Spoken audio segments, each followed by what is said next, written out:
Hi, welcome to another TeamSense Tuesday webinar. My name is Caroline Rizzo, and today I have the honor of moderating today's panel discussion. Our esteemed panelists each bring a wealth of knowledge and expertise within the manufacturing and logistics industries, and I'm excited to introduce them to you shortly.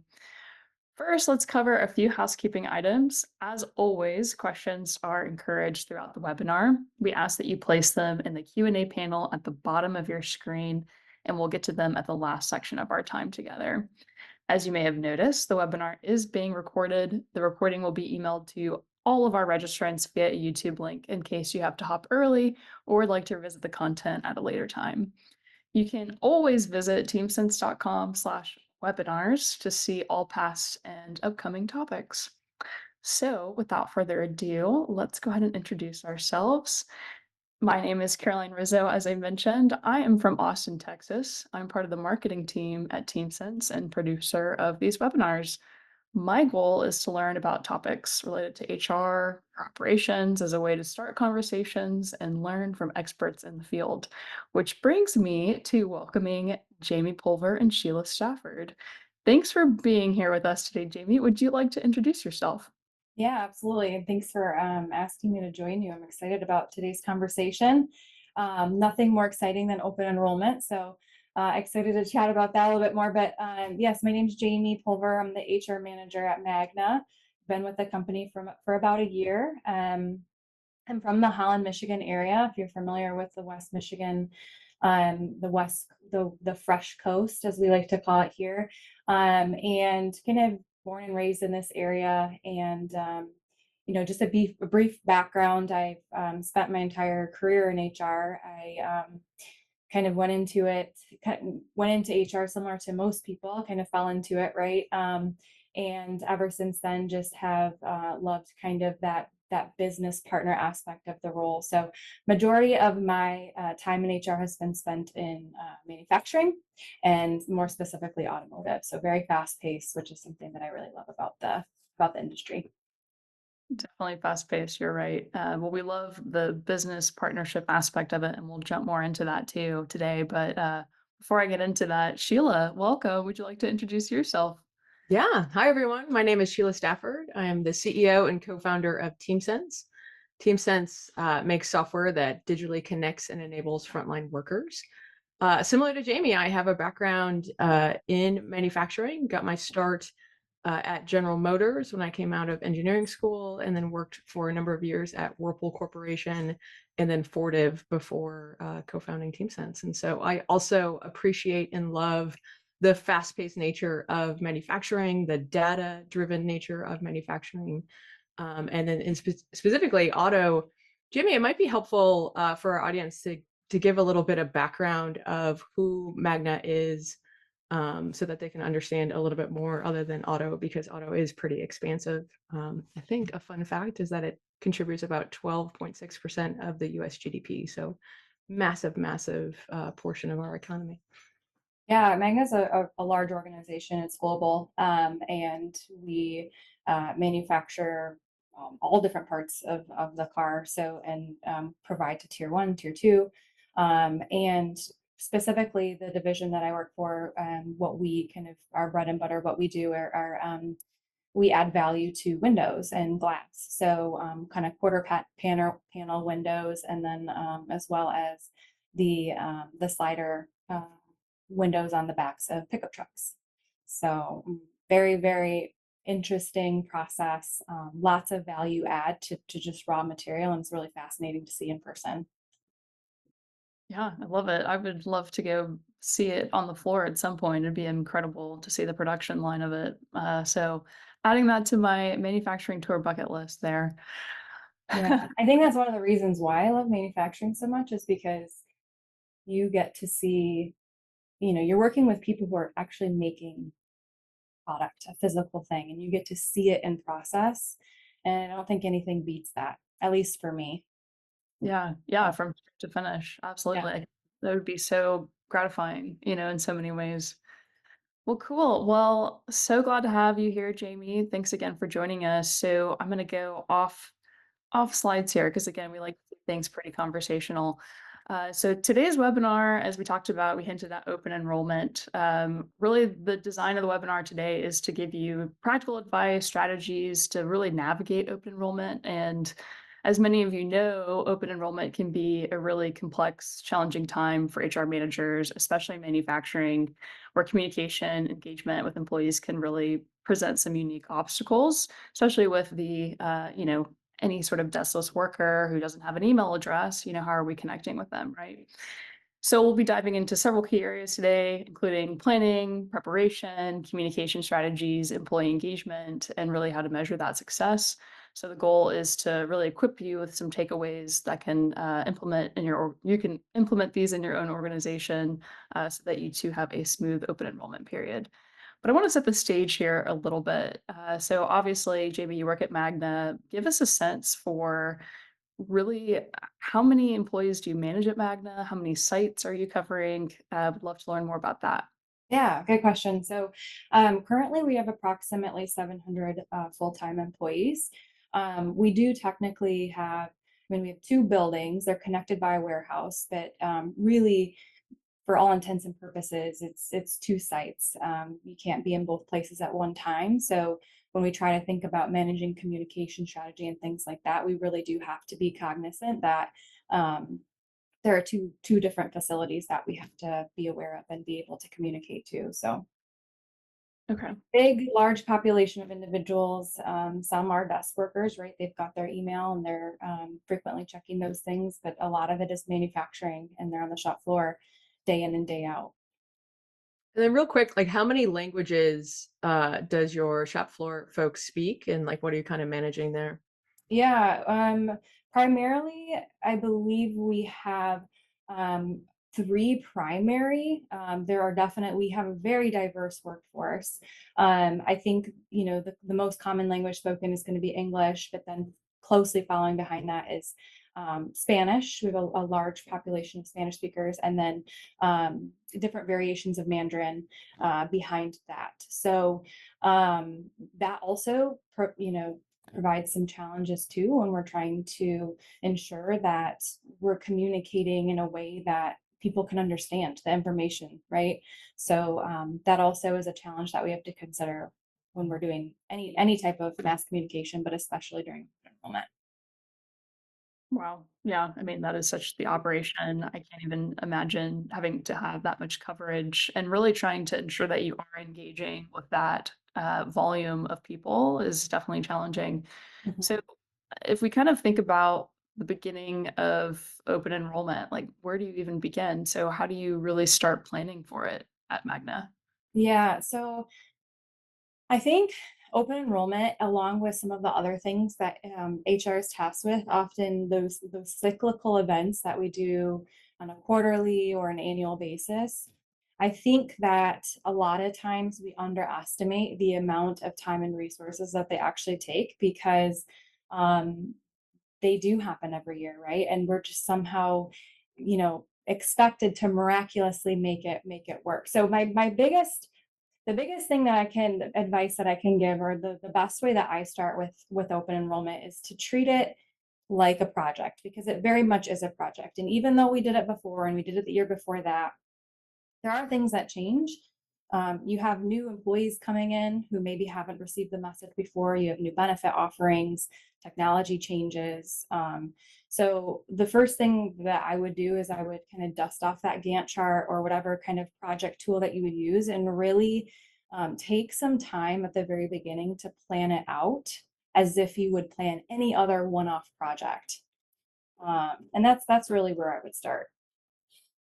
Yeah, and so what are kind of some of those general key steps that are involved in your planning process? You can kind of like maybe map it out even on a time scale frame. What does that look like for you in terms of what you're planning?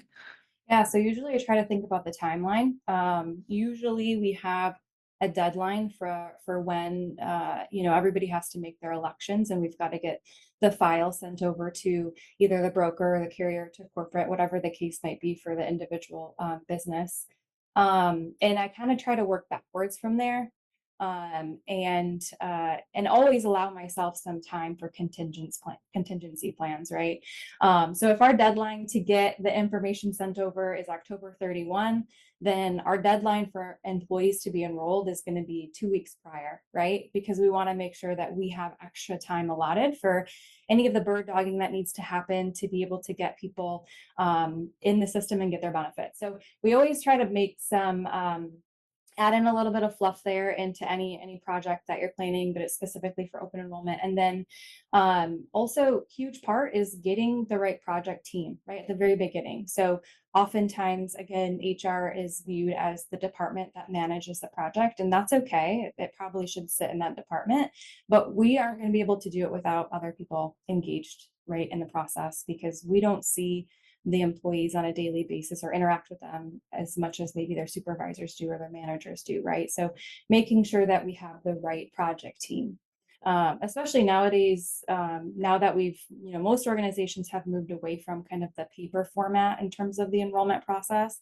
We've gone a lot more digital or electronic.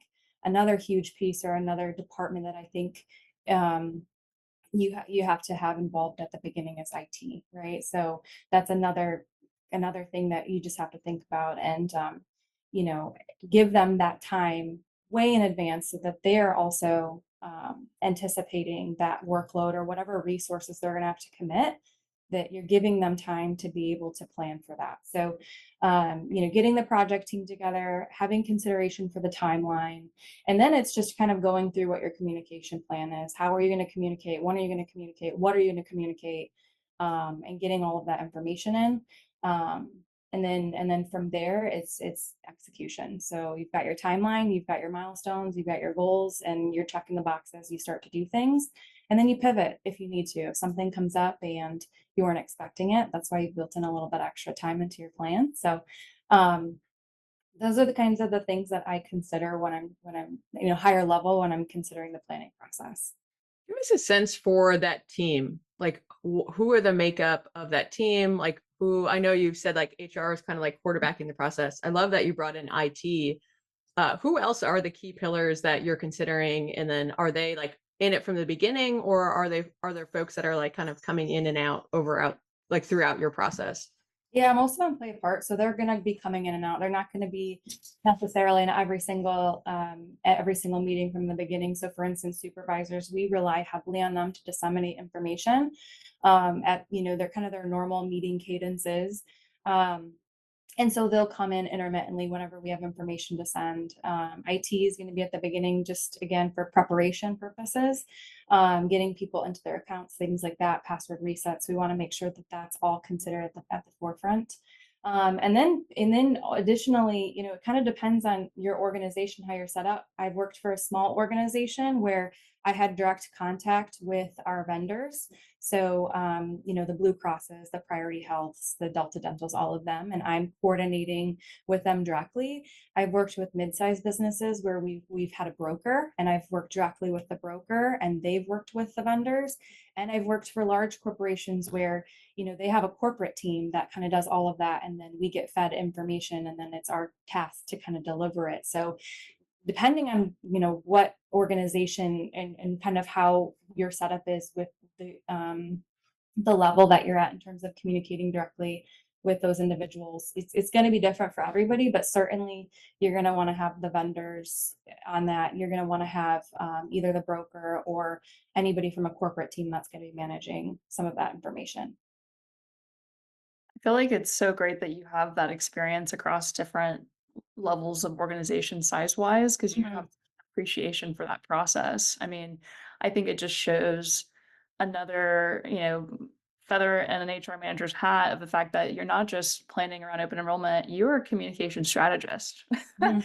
That's a huge part of it, right? Like you're Mhm. having to almost treat this like, I come from marketing world, of course. So, but this is like a campaign, Mhm. to my world. And so you have to understand how you can work backwards and then also check those boxes over time, any sort of project management, go through it. But again, I think it's really great that you have that experience from, small to medium to large so that you can really appreciate that process. And I Um, think I think too, like it's important for the department's credibility and how do you build trust with other departments, right? And I've never had the notion that, HR comes first, business stops, we have to do this, right? I want to show that, we can be partners in this, and part of that is showing respect for other people's time, and looping them in at the very early stages so they can understand I am considerate of operations, right? Yes, open enrollment is a priority and it's important that people get their benefits, but we also understand the business has to be run. And so we want to partner, right? We don't want it to be an HR says this is what needs to happen. It's about the partnership and how do we earn and build that trust at the very front of the process. So that way, again, as we continue to work as business partners, that relationship continues to grow and in other areas as well. So it has a lot to do with just even being considerate of other people's times and other business processes that are going on, right? It's not just us. So Love that. I think, that's one thing that stands out about you and kind of the Magna team is, you're focused on earning and that respect from across the other functions. And also, how you approach continuous improvement. Can you give us a sense of, how you've looked at your open enrollment process, throughout each iteration that you're doing? Like you kind of touched on it at the beginning of like, hey, we've done it last year, but like this is a new project and like here's ways that we could get better. Like give us a sense from, where you started, what was evidence of like where you can improve, how you've improved, and how you continue to kind of have that continuous improvement focus. yeah, I think it's something that's kind of a gift and a curse. It's hard for me to settle in anything I'm doing. I am constantly in all aspects of life trying to figure out how I can do things more efficiently and trying to find time, right? So in that, I think it's as you're going through it, first of all, not being afraid to try something new. I think yes, do a risk assessment, but if the worst that can come out of it is, so and so doesn't like this process or so and so doesn't, love that we changed it, that's not a good reason not to try something. So I've always kind of had that notion of, if even if it does work, you can change things and make it better. So even just beginning of my career, again, I think I mentioned it earlier, everything was paper pencil, right? And as you can imagine, that just is incredibly inefficient.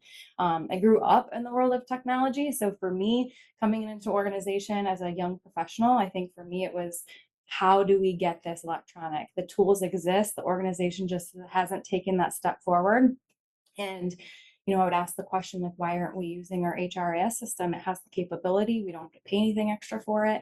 And the answer had been, well, we've never done it before, or employees don't know how to log in. We have a generation of workforce that isn't familiar with computers, so it's just going to be too much time and effort to try and get them to change.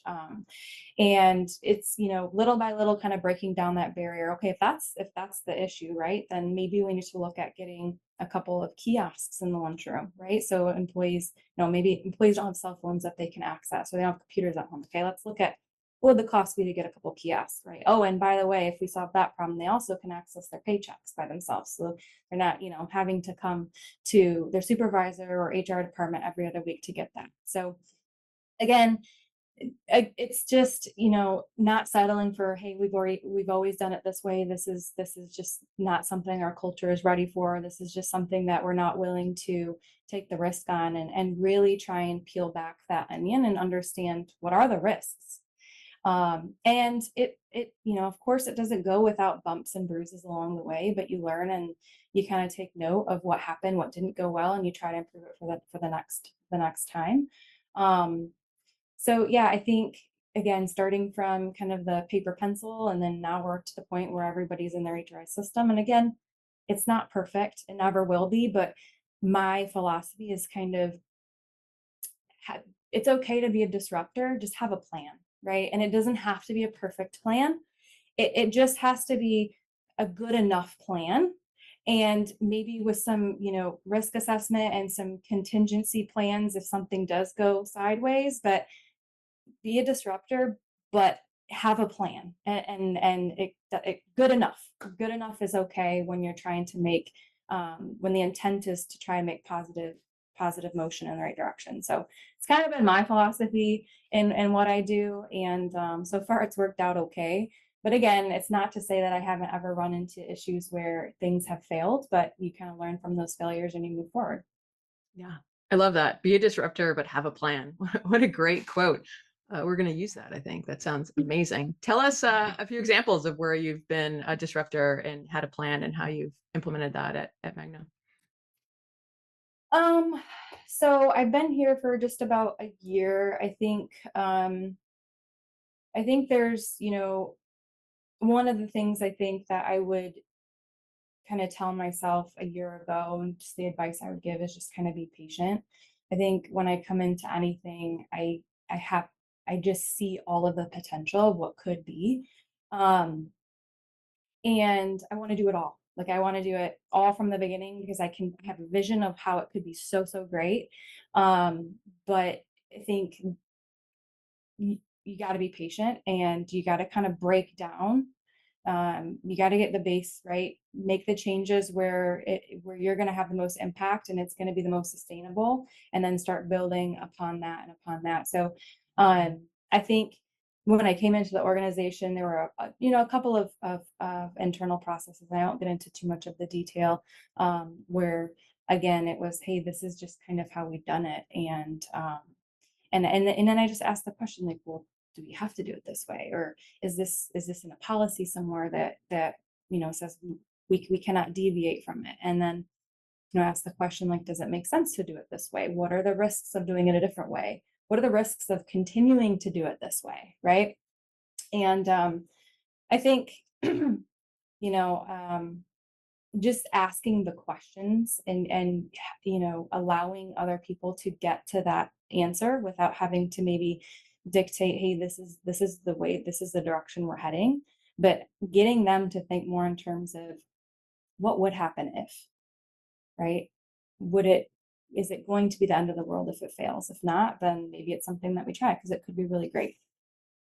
Yeah. I like how you strike this really nice balance between bringing, obviously, you have a technological background, just growing up in the generation that you're in, right? But then you're also willing to meet people where they're at.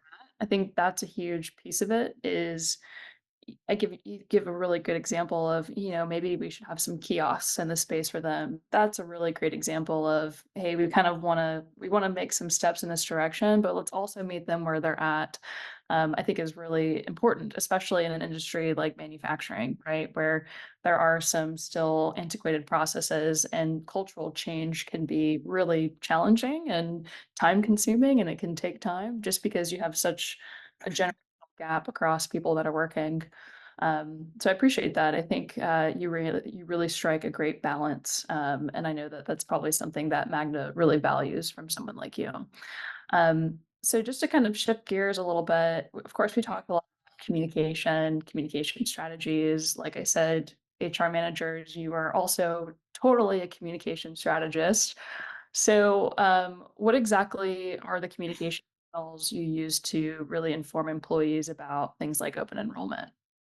Yeah, I mean, you name it, it's on the list. So we do open enrollment meetings, right? So that's, big presentation, everybody comes, sits down, we go over all of the different benefit offerings, things like that. But then of course that can't be enough, right?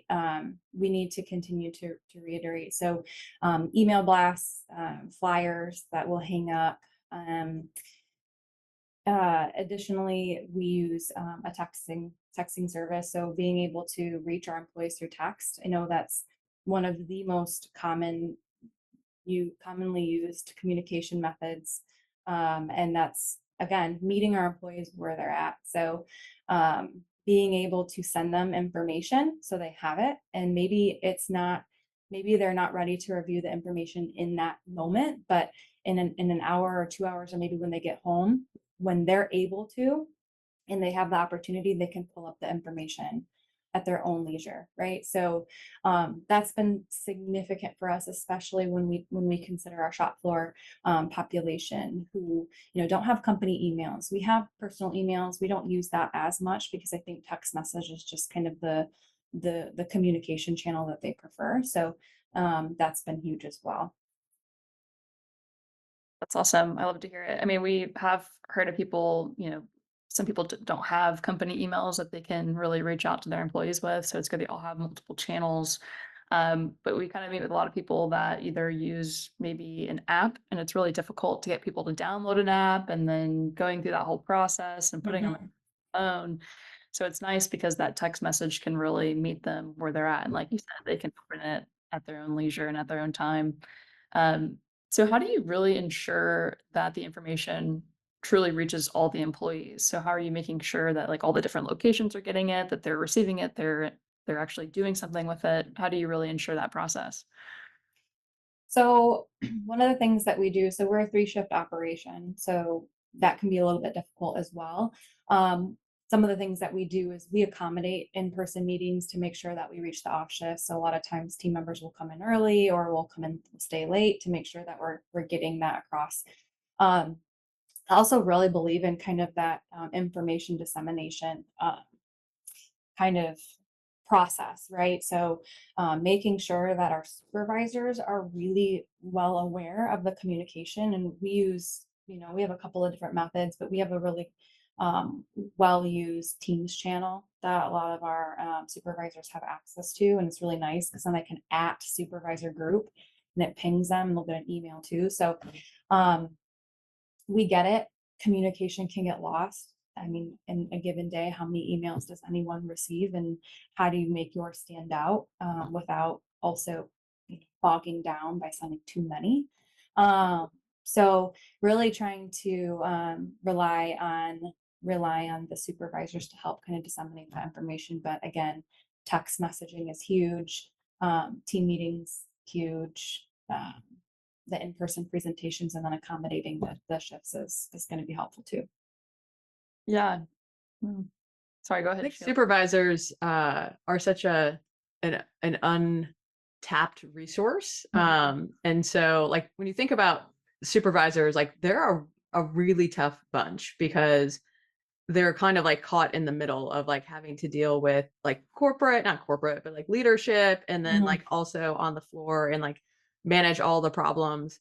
Can you give some advice on how do you engage those supervisors and when do you engage them? Because if you engage them too early, like they're just going to blow you off. Like, we've got 4 months. Don't bother me now.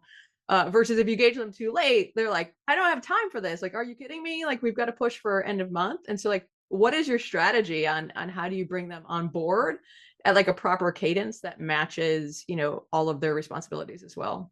Yeah, that's a good question. And I think you're right. They can be an untapped resource. And again, you have to remember they spend more time with the team members than anybody else. They're going to have the more face-to-face communication. They're going to be the main source of information for any employee on the shop floor, right? So I think I think supervisors want the information. They want to be able to support their employees in that way.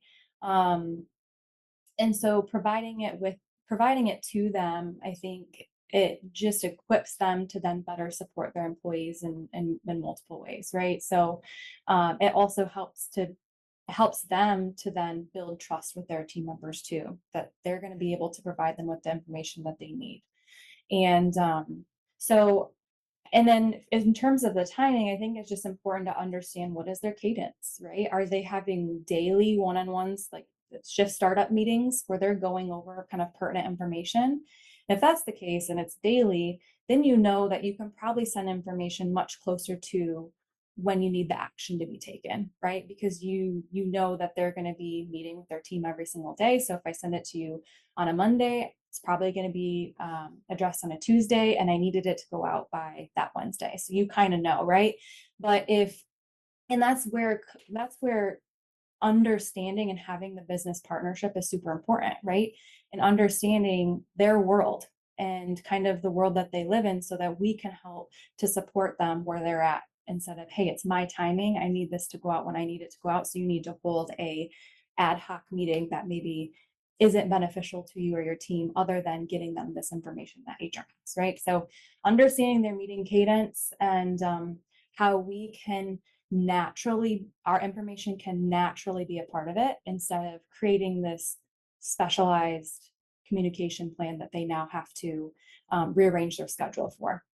You know what I love? There's like a nuance there to call out about like the Magna culture is you said, hey, like we're helping you do your job, which Mhm, is to give you the information that you need to share with your employees because they're looking at you for that mhm. versus, hey, open enrollment is HR's job. Like we need you to communicate this for us. And so like the nuance there, I think really reflects that business partnership that you opened up with. And so just wanted to call that out. Like it's evident across so many different things. And just, fantastic on again that communication strategy of like, hey, your employees are looking at you for this information. We're here to help you so that you can continue to deliver for them versus like, please get this out for me. We really need everybody to enroll in time. Pretty big Yeah, difference. and it is. It's such a change in philosophy, I think, for especially HR's reputation. I think that business partner model is kind of, still emerging. And I think, the business is, working to kind of understand what that means and what it looks like. And, change can be hard sometimes. So it's not that it's a perfect relationship yet, but we're continuing in those ways to try and build that trust so they understand we are a partner. We're not just behind the computer making the rules and saying you must blindly follow these rules because HR said so. That's just not that's not effective. That's not effective use of our time, and nor do we want to be, or I don't want to be that. I don't want to be in charge like that. I really like maybe I'm just excited for football season. I like how you mentioned HR is kind of the quarterback. I do see the supervisors like, the receiver here. So it's a partnership. You have to make sure you're aligned to really deliver that message, get that touchdown. Clearly, football is on my mind. I'm excited. So anyway, big UT football fan. We're already planning what games, all that fun stuff. But I digress. So I want to kind of talk a little bit more around employee engagement in particular. So how do you really engage with your employees and encourage participation in open enrollment? So I kind of talked a little bit about trying to incorporate information in just normal meeting cadences, so it's nothing new or added.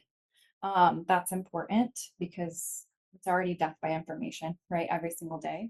So anywhere where we can kind of incorporate naturally, but then if all else fails, I think we all know this, but if you feed them, they will come. It's kind of if you build it, they will come. If you feed them, they will come. So that's never failed for me. That's just a old trick in the bag that I think everybody has. If you have meetings, make it a lunch and learn, provide some pizza or some snacks or something like that. Typically that will draw a crowd. So I don't have anything fancy there for you, but if you feed them, they will come. I'm sure that's also a great way, though, to have opportunities to field questions, because you probably get a lot of questions. And so you kind of have that more one on one time to really do that. So that's helpful. What are some resources that you provide to your employees so they understand their options? What are some things that you maybe create or send out? Yeah, I think the key thing here for me has always been, and this might be counterintuitive, but especially during open enrollment, is less is more. And what I mean by that is more the content, not the quantity of information or the not the like how often you're sending the information out, but more the content itself, because benefits is something that unless you live in it, it can be very complex and it can be very confusing, and you've all of these different things to consider: deductibles, co-payments, out-of-pocket maximums, right? And it's typically not something anybody wants to even think about unless they have to use it. So my advice for creating tools and resources for people, first and foremost, less is more. I would keep the information that you're sharing pretty high level. If you have significant changes happening year to year, I think those are really important to highlight. If you have things that are impacting everybody, those are really important to highlight.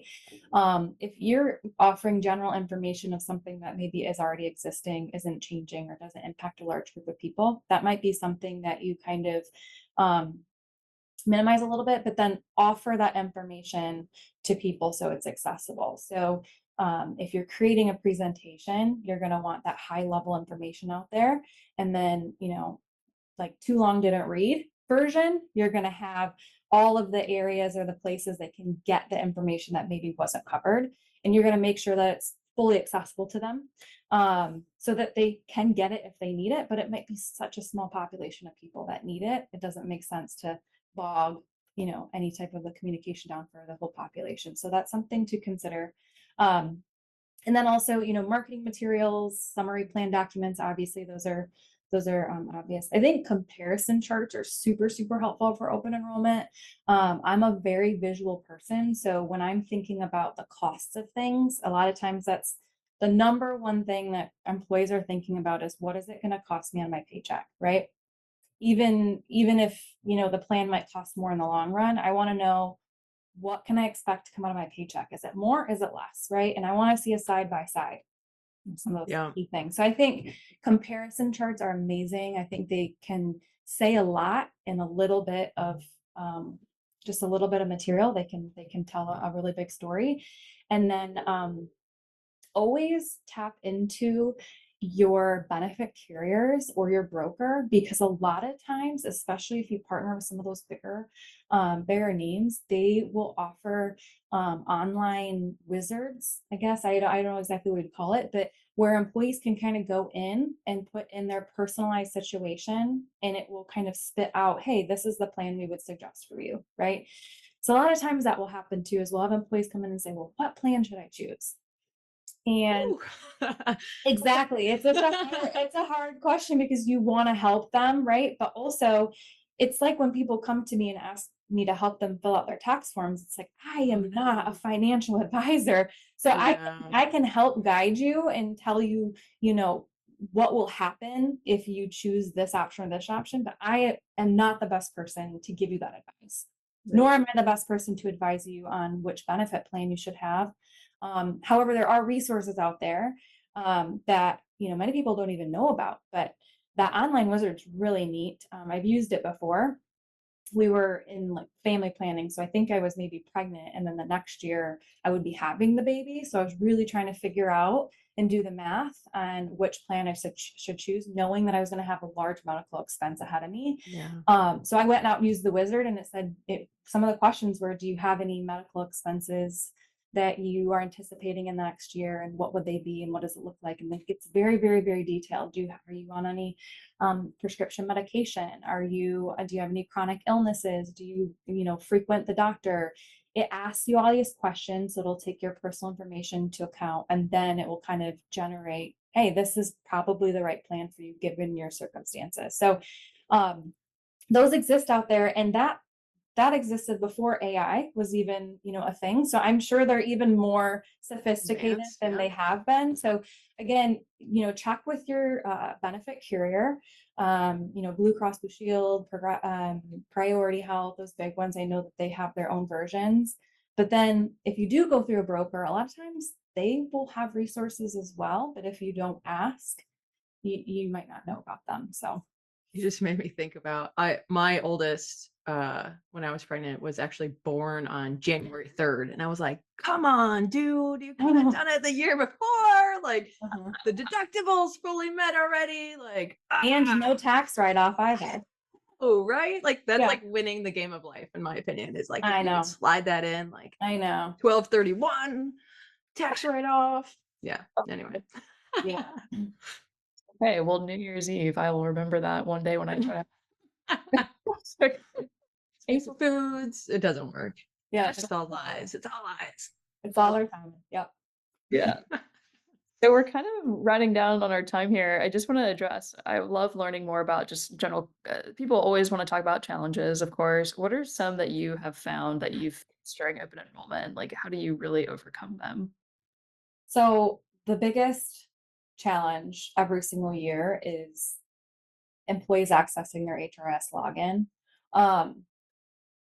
And this is something that is, again, it's remembering their username and their password, and they're only getting into their account one time per year. So they typically will forget, or every 6 months the password will automatically reset and they don't get into it. So, and I kind of touched on it at the beginning, is that's something that actually we're not fully beginning our project planning for open enrollment quite yet. However, one of the things we are doing already today is working with IT to even understand. We're asking them to pull a report to tell us, and they can see when the last time employees have logged into their account. So we're almost proactively anticipating the issue and trying to get ahead of it beforehand, right? So kind of, and I don't know exactly how that's going to look like yet. I don't know if we're going to try to work through the supervisors or if we're going to just kind of hold this password reset campaign and we can help people.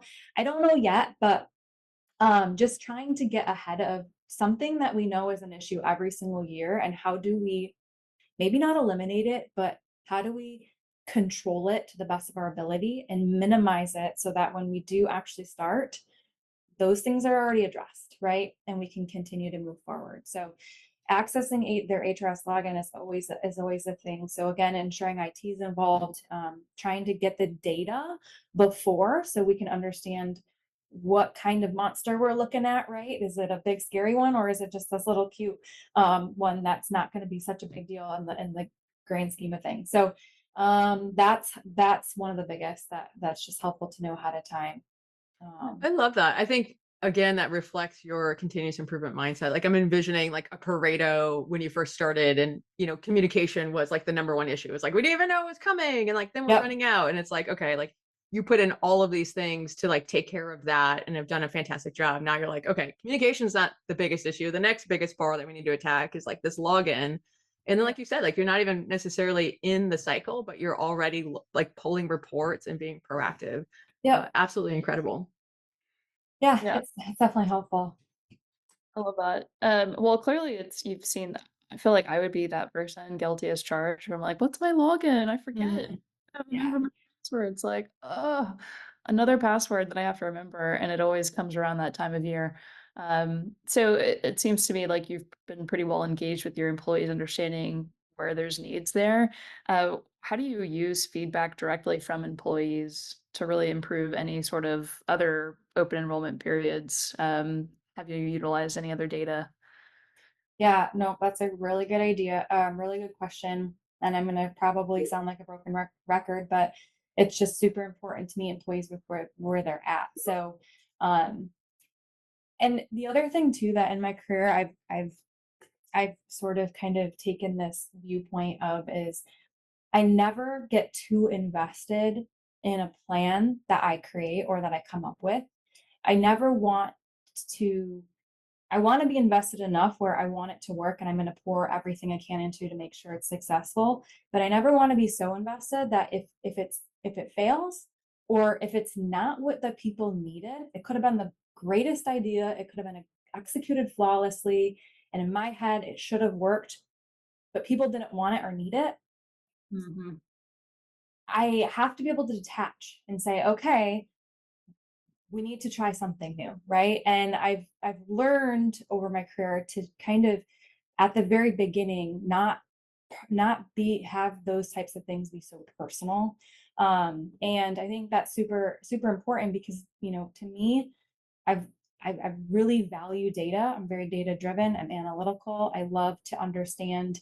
um, I like to have the information at my fingertips to be able to make decisions. So data is king, and if it indicates that there are gaps, then changes might be necessary. And so, again, trying to detach a little bit and not take some of maybe what I would consider my babies in terms of my projects or my ideas so personally, where I have a hard time detaching if data is telling me it's not working or it's not needed.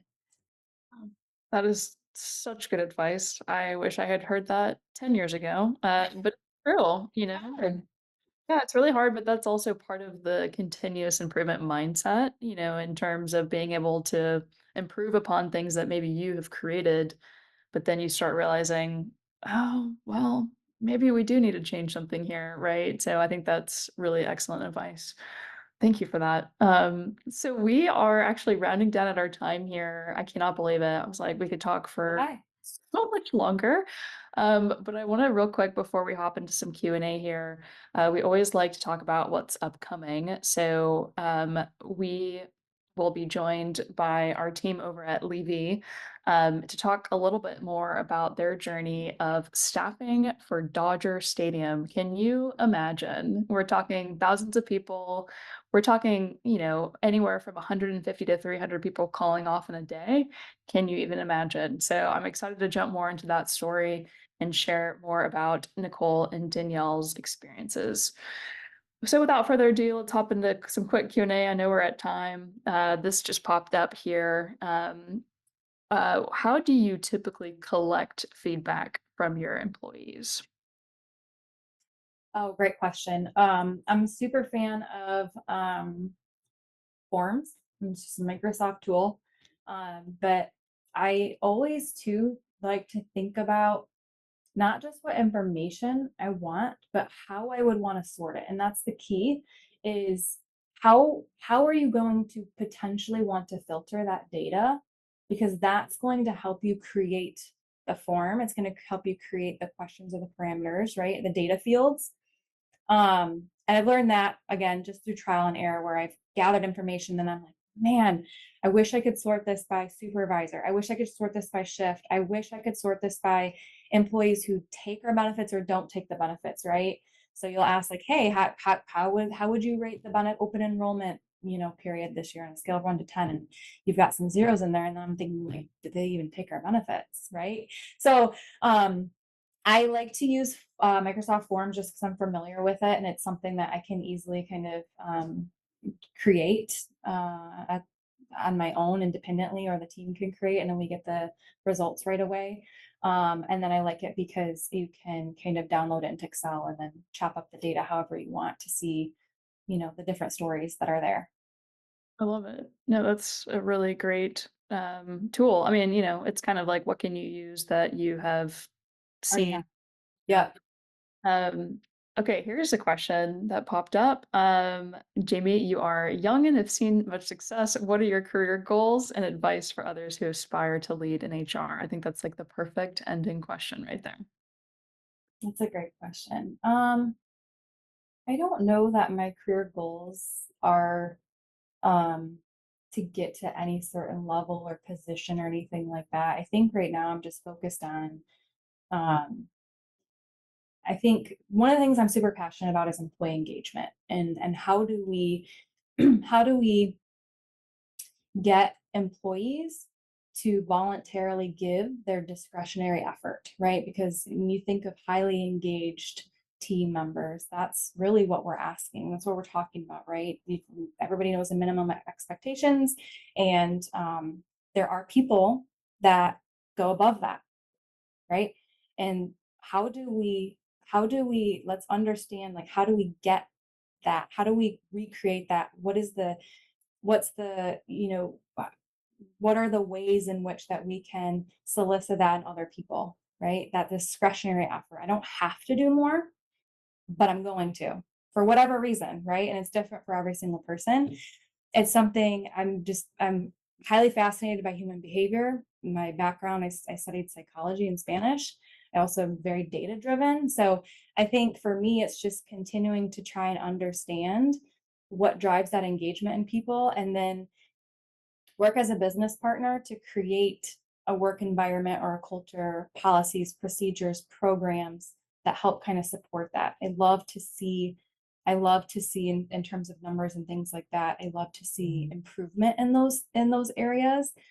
To me, that is super fun and exciting, and it gets me kind of motivated and excited to come to work when I can be a part of that. So I don't know that that fully answers the question, but that's kind of where my head's at and where my focus is at for the time being. I want to continue to do that and be impactful in the business. I want to continue to be a value added business partner. And yeah, if I can do that and I can continue to do that, I think I'll be happy in my career. Jamie, it's such a pleasure. If I summed up your answer, like I see that as, servant leaders. The first thing you said is like, how am I helping others? Very inspirational. And then focus on the inputs. The outputs will come. if you focus and get those right. So always an inspiration. So thankful to know you and be associated with you, and excited to watch you continue to soar and do great things at Magna. I appreciate it. And thank you both for having me and asking me to chat with you today. It was It fun. was awesome. Yeah, Yeah. this is super fun. Like I said, we could probably talk for 2 more hours. So Mhm. eventually we'll have to make a trip up to Holland. Is Yeah. it New okay, yes, Michigan. Yeah. And well, so would love to see you in person eventually. But Jamie, it's so great to meet you. So great to talk with you and really appreciate your advice. It's been really wonderful. So thanks again for joining. Absolutely. Thank you both. And thanks for everybody who joined today. Yeah, Have a great day. See ya. take Bye. care. Bye.